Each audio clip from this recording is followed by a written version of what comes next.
हमारा जो सबसे बड़ा मसला है डॉलर बढ़ने का, वो कुछ हमारी हुकूमत के अंदर भी मैंने लगता है कि कुछ लोग ऐसे बैठे हैं वो नहीं चाहते कि हुकूमत कामयाब हो। सब्सक्राइब करें और बेल दबाएं ताकि कोई खबर रह न जाए। ये बयान फरमाइए कि ये कीमत बढ़ क्यों रही है डॉलर की, असल बड़ा मसला क्या है? वो कहते हैं ना, मर्द बढ़ता गया जो जो दुआ की, डॉलर बढ़ता गया जो जो इक़्तिमाद किए। तो वो हमारे साथ ये फार्मूला मतलब आ रहा है कि हुकूमत जो है इसको डॉलर को कम करने की जितनी कोशिश करती है उतनी ऊपर चल जाता है। लेकिन कहते हैं ना, मर्ज की अगर तशखीस नहीं करेंगे तो वो कभी ख़त्म नहीं होगा, बढ़ते ही रहेगा। तो हमारे इसकी तशखीस करना ज़रूरी है। हमारा जो सबसे बड़ा मसला है डॉलर बढ़ने का, वो कुछ हमारी हुकूमत के अंदर भी मैंने लगता है कि कुछ लोग ऐसे बैठे हैं वो नहीं चाहते कि हुकूमत कामयाब हो, और ऐसी पॉलिसियाँ मशवरे देते हैं। जैसे अभी मैं आपको हाल ही में बताऊँ, कराची के जो है FBR के कमिश्नर साहब हैं, उन्होंने कराची की एक्सचेंज कंपनी को अरबों रुपए के गैर कानूनी नोटिस भेज दिए हैं फेडरल ड्यूटी एक्साइज के नाम पर कि आप जितने भी कस्टमर को सेल परचेज करेंगे उनसे 16% एक्साइज ड्यूटी आपने वसूल नहीं की है, इस वजह से जुर्माने के साथ दे और आइंदा भी वसूल करें। तो ये चीज़ मैंने शौकत साहब को लेटर लिखा, फिर मैं चेयरमैन FBR से मिला, तो उन्होंने वादा किया कि इंशाल्लाह ताला ये नोटिस वापस हो जाएंगे। और हम इससे, मैंने कहा ये तो लागू ही नहीं है, ये तो ऑलरेडी 2016 में ख़त्म हो चुका है। फिर लाने का मकसद ये है कि हुकूमत को बदनाम करने के अलावा तो कुछ मुझे नज़र नहीं आ रहा।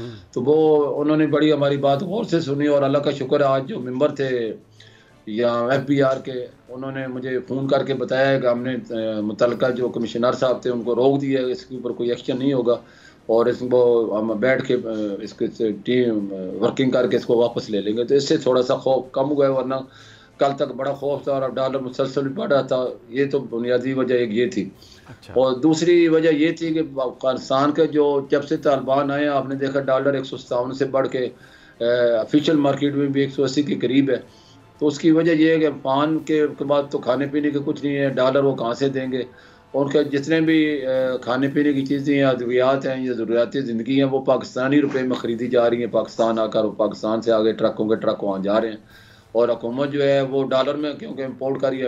इम्पोर्ट बिल अगर आप देखें, अगस्त से पहले हमारा 5 अरब डॉलर था, जो अब बढ़ के तकरीबन 8 अरब डॉलर हो गया, यानी 3 अरब डॉलर जो हमारे एक्स्ट्रा बिल आया। उसकी बुनियादी वजह अफगानिस्तान की जो इम्पोर्ट है हमारे इम्पोर्ट बिल से पूरी की जा रही है।